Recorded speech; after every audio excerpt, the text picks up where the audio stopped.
Good morning, welcome to Going to Ground at 7 o'clock on Thursday. Here I am back in, slightly deeper into the field that I was in yesterday, and it's really cold this morning. But I wanted to be outside again because I was thinking about, last night, after yesterday, was thinking about a wonderful song which I play almost on a weekly basis, an old English folk song called John Barleycorn Must Die. And it tells the story, you might know it. It's a very ancient song and story. There are versions of it here in Wiltshire. It was sung in Wiltshire around the reign of James I.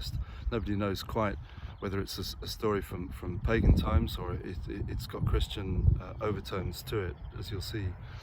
But it tells the story of a grain of wheat or barleycorn, little Sir John, who has to suffer all kinds of indignities. He's buried in the earth, and then when he grows up, he's cut down again, and then beaten and stacked and carried away, and all of these things that appear to knock him down and appear to do away with him are redeemed at the end when, as ale and bread, which we depend upon, he has the last laugh and lives again. It's a wonderful story, and it is a kind of Christian allegory and a song about dying and rising. A few years ago, I attended what was probably the most hilarious seminar for clergy I think I've ever been part of, because it was a self-defense class for vicars. And if you will, picture the scene of a couple of dozen of the mildest mannered people on God's earth being provoked to come at each other with attacking blows and to defend each other, to defend themselves from each other. Well, you can imagine the scene. It was very good value and very memorable.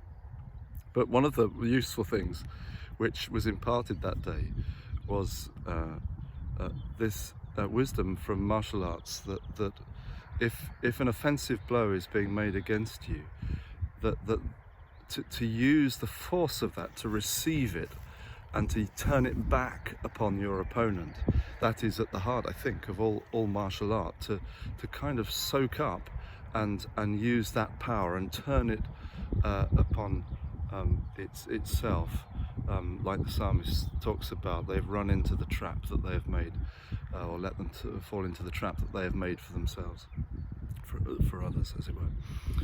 And that wisdom is deeply at the heart of that song, Sir John Barleycorn. It's also what Jesus seems to be doing in the last days before the crucifixion, and in Passiontide. That's the way the story seems to turn, as Jesus begins to almost deliberately, or quite deliberately, attract trouble and invite those who oppose him to do their worst.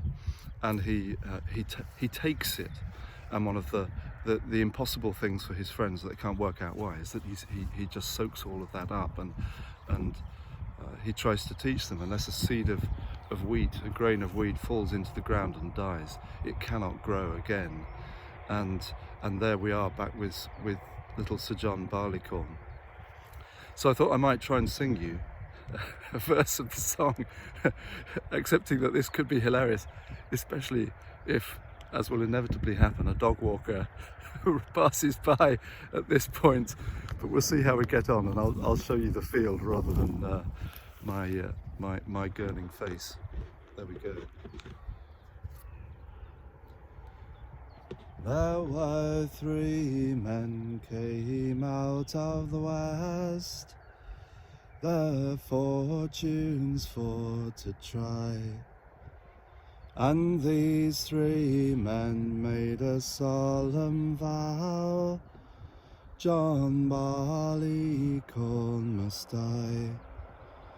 They've ploughed, they've sown, and they've harrowed him in, threw clods upon his head.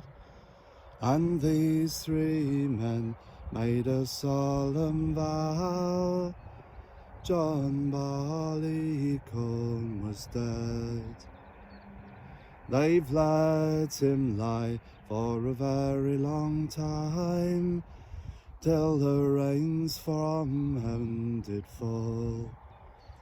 And little Sir John sprung up his head, and so amazed them all.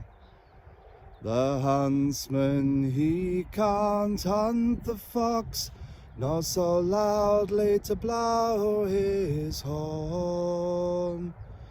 And the tinker, he can't mend kettle nor pots, without a little barleycorn.